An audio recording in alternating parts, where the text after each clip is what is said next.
I never expected that an ordinary dinner would turn my entire world upside down that evening. I had everything planned to perfection.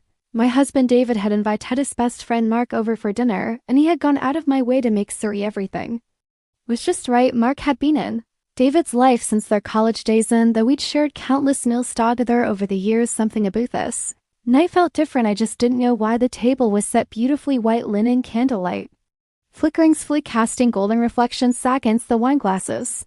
The aroma of roasted chicken and rosemary filled the air, a comforting scent that reminded me of cozy, familiar gatherings. I adjusted the flowers in the centerpiece and took a deep breath, smoothing down my dress as I heard the sound of their laughter approaching from living room. Mark had always been easygoing, the kind of man who could make me and feel comfortable, but tonight there was something else in his eyes, something deeper. A hesitation as we sat down. The conversation flowed effortlessly. At first, stories from their college years, inside jokes I had heard 100 times but still laughed at. David poured wine and we toasted to friendship, to old memories, to the years we had all spent together. Then somewhere between the second glass of wine and the first bite off dessert, Mark's expression shifted. His fingers traced the rim of his glass, his eyes flickering between me and David as if he were weighing something heavy on his mind. I need to tell you both something, he said, his voice quieter than before. I felt a slight chill despite the warmth of the room. David, oblivious, leaned back in his chair, raising a curious eyebrow. Come on, Mark, don't get all dramatic on us. David chuckled, but Mark wasn't laughing. His fingers tapped against the table, and then he exhaled sharply, looking straight at me. This is about you, Anna. My stomach tightened and I repeated, trying to keep my voice steady. Mark nodded. He glanced at David briefly before turning his full attention back to me. I should have said this a long time ago, but I never found the right moment, and now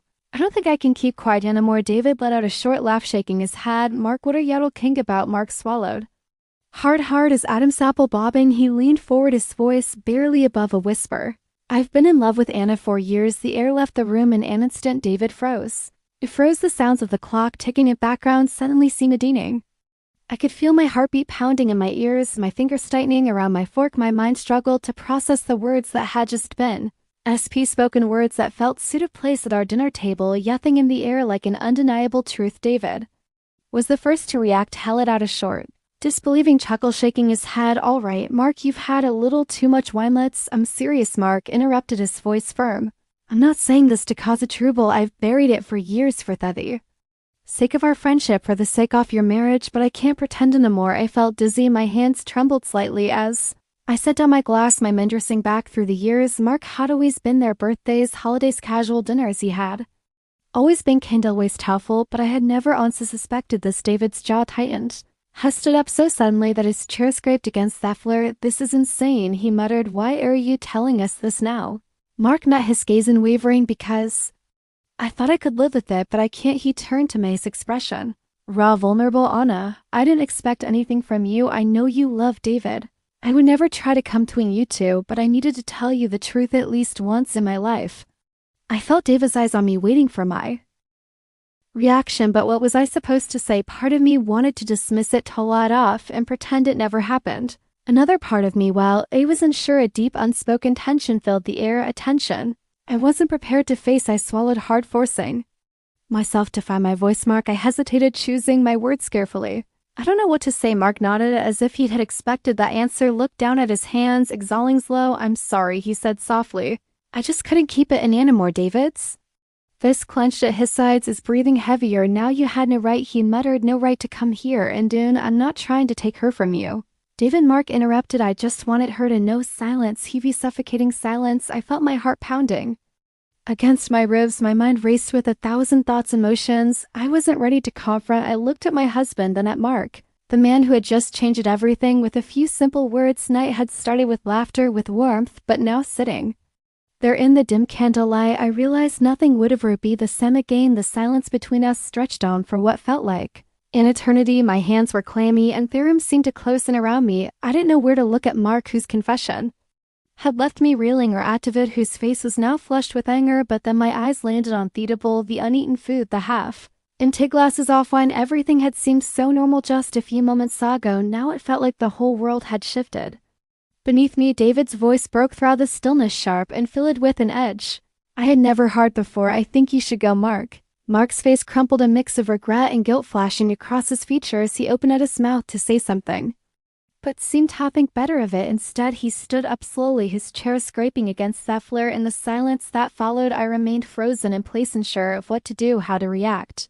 Mark had always been there, a steady presence in our lives. How could he have kept this from me? Why now of all times? I'm sorry, Anna, Mark whispered, his voice filled with an emotion I couldn't quite name.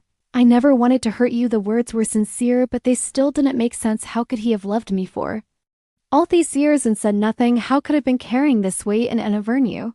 David didn't respond. He simply turned away, pacing across the room, his running through his hair in frustration. I stood up slowly, the tension in the air almost unbearable. David, I said softly, but hadn't turned to look at me. I crossed the room to him, my heart heavy with confusion. David, I'd repeat this time more urgently, my voice trembling. Please talk to me. He turned to face me, then his expression conflicted. You don't get, Tana. This isn't just about Mark. This is about trust, about everything we've built. I shook my head, feeling my chest tighten. I never asked him for this, David. You didn't know. I don't care if you didn't know. He cut me off, his voice rising. The fact is, he's been holding on to this for years, and now he's dropped it on us like some bombshell, and they telling me it does matter. I didn't say it didn't matter. I say, trying to keep my voice steady, but it's not about us, David. It's about him, his feelings. I can't change what he feels, but that doesn't mean I feel the same way. David's face softened, but only slightly. You're not seeing it, Anna. This whole thing changes everything. How can I trust him again? How can I trust you? The words stung more than I care. To admit, I understood why he was angry, but he also felt the sharp pang of betrayal.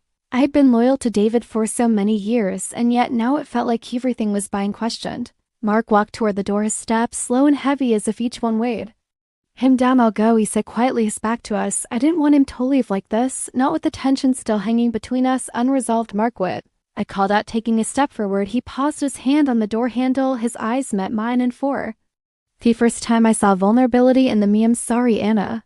I realigned before I could respond. He was Genevieve. Door closing softly behind him. Farum felt eerily empty. In his absence seemed. I turned to face David. The anger in his eyes had faded, replaced by something darker. Hurt. You didn't tell me, Anna. You didn't tell me about how you felt about them. My heart sank. I didn't feel anything, Devin, not like that. But how can you be so sure? Hepressed, his voice softening. How can you be so sure that you never felt something for him? I hesitated because I didn't. The words hung in the air between us, fragile answer. It felt like I was trying to convince both him and myself. David studied me carefully, his expression unreadable, before he let out a deep sigh. Maybe I just need some time to process all of this, he murmured, running a hand over his face. I don't know what to think right now. I understand, I whispered. I need time to. He nodded, his eyes distant before turning away and walking to the window.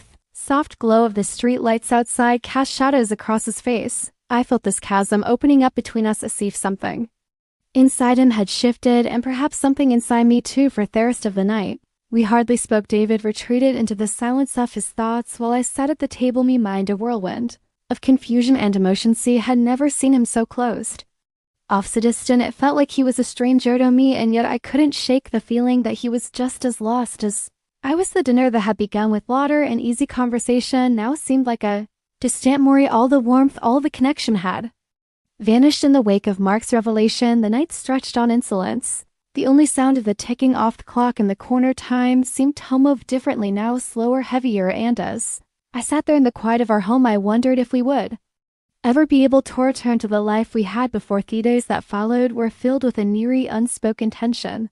David and I barely spoke, and when we did, it felt like we were walking on eggshells.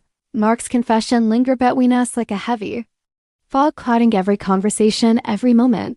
I kept replaying that night over and over in my head. Mark's words, the look on David's face, the way the air had thickened, as if it knew something neither of us was ready to face. The morning after Mark left, I had tried to talk to David to make sense of it all, but he had shut down. I couldn't blame him. I wasn't sure how I felt either, but the silence, the distance, that no defined our home. It was unbearable. There were days when I would catch him staring out the window, his mind far away, and I would wonder what he was thinking, what he was feeling. I couldn't help but feel guilty. Hadn't encouraged Mark. I had never thought of him in that way, but the weight of his revelation had settled deep in my chest. Why hadn't I seen the signs before? How could someone hide such deep feelings for so long? And why did it feel like a betrayal of David?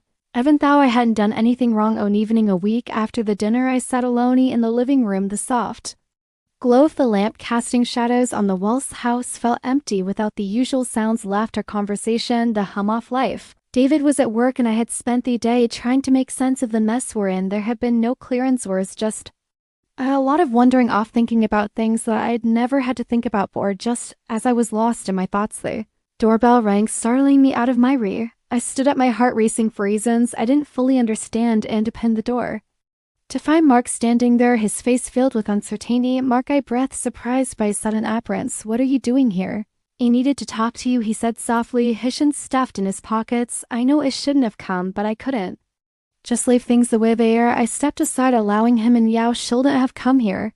Mark, David, I stopped myself, unsure of what I was trying to say. Mark was already inside, his eyes scanning the room like was unsure of where to sit, what to do. I know, he said quietly, almost apologetically. I couldn't leave without seeing you one last time. I'd been thinking a lot about everything, and you realize I've made a huge mess of things, but I need to apologize, Anna. I owe you that much. I was silent for a moment, trying to understand his words. Tension between us felt so thick I could almost touch it. Mark, why did you owe me? Why did you have to say it that night? Mark exhaled slowly, his gaze lowering to Thefler. Because I couldn't keep it inside anymore. I thought it was something I could bury, but the truth is I've been carrying it for so long, and when I saw you that night, I couldn't pretend it didn't matter. He looked up at me, then his eyes filled with regret. I was selfish, Anna. I should have never said anything. I didn't want to cause pain, but I guess that's exactly what I've done. His words hit me harder than I expected. There was so much vulnerability in his voice. So Macronus, it wasn't the confession that shocked me now, it was the depth of their regret. Behind it, the realization that had been wrestling with this for years. I took a deep breath. Mark, you didn't have to carry that weight on your own. But you're right, you should have kept it to yourself. You put David and me in every difficult decision. I know, he whispered, and I'm sorry. I didn't mean to destroy anything. She could see the sincerity in his eyes, pain of knowing what he had caused, but I also knew that I couldn't keep carrying this emotional burden. I feared it. For him, not for Onion. David's hurt, I said softly, my voice shaking just a little, and I'm hurt you. But we need time, Mark. I can't fix this for either of us. We both need space to figure out how to move forward. Mark nodded, the weight of my words settling in between us. I understand. I didn't come here to fix things. I came to apologize and to give you the space I need. We stood there for a moment, that quite heavy between us. Finally, he took a step back, nodding. Nina, now I just wanted to make sure you knew how sorry. I watched him leave, and as the door clicked shut behind him, I felt a strange sense of relief. It wasn't over, not by a long shot, but maybe it was the first step toward healing. Later that evening, David came home. He was tired, his face strong with exhaustion, but he paused when he saw me sitting on the couch, staring into the distance. He didn't ask about Mark. He didn't need to. The unspoken words between us were enough. Instead, Hess sat down beside me, his presence warm and solid. I don't know what to say, Anna, Hess said quietly, his voice softer than before. You don't have to say anything, I replied, my voice barely above a whisper. Just need time. David reached for my hand, his grip gentle but firm for the first time in a long time. I felt like we were on the same page again, even though things were far from resolved. But maybe that was okay. Maybe we didn't need all things for us right now. Maybe we just needed to figure it out together, one step at a time. As the days went by, the tensions load began to lift. David and I spent more time together, talking, reconnecting, learning how to move forward from the shock of Mark's confession. We were still healing, still finding our way, but there was hope now, a small, fragile hope that we could overcome this, and maybe, just maybe, the truth had set us on a new path that would lead us to a deeper understanding of each other, of trust, and of what it truly meant to love.